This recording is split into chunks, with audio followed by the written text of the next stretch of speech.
Now we are going to solve the questions from the triangles worksheet.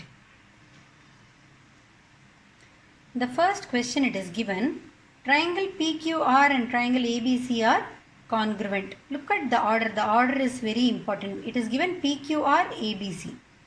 But the question is, can you write it as triangle QRP congruent to triangle ABC, and you need to give the reasons. So what is given?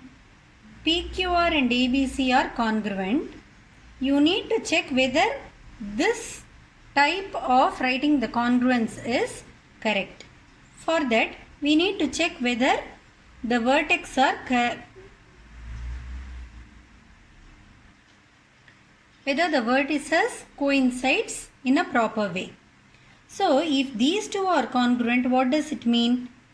The point P or the vertex P will coincide with A, vertex Q will coincide with B, and the vertex R must coincide with C. But when you look at this, what does it tell? Q coincides with A. Is it right? Check here. P should coincide with A. But here, this is coinciding with Q. A and Q are coinciding. So what do you conclude? We cannot write, and the reason you need to mention, the vertices are not coinciding.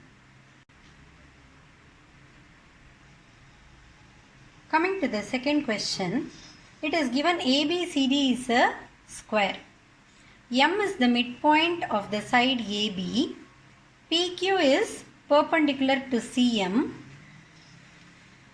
and it meets AD at the point P and CB produced at the point Q. Prove that these two triangles are congruent, and you also need to prove CP equals CQ. So how does the figure look like? See, it is given ABCD is a square. And what else was given? It was given M is the midpoint.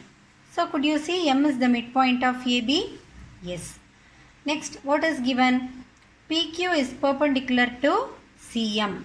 See, there is a line PQ, and it is drawn perpendicular to this line CM, such that, where is P located? It is located on AD, and the point Q is located on the extension of this BC.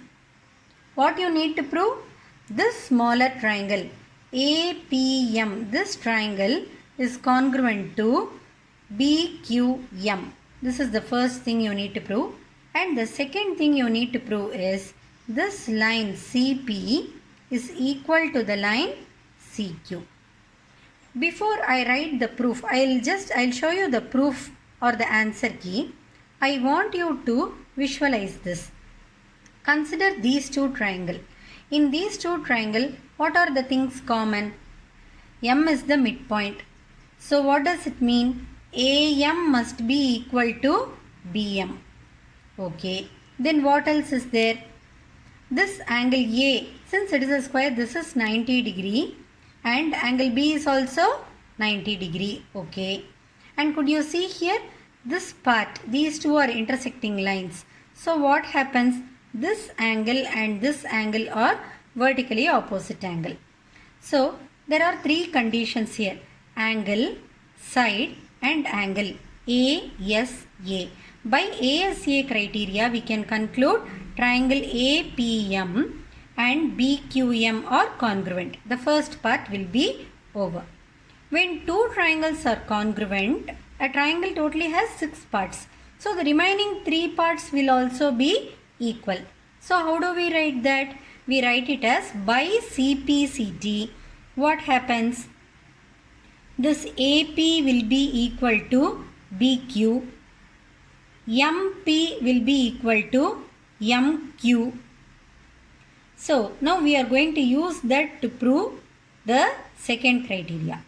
To prove the second criteria, which triangle are we going to choose? This bigger triangle CPM and CQM.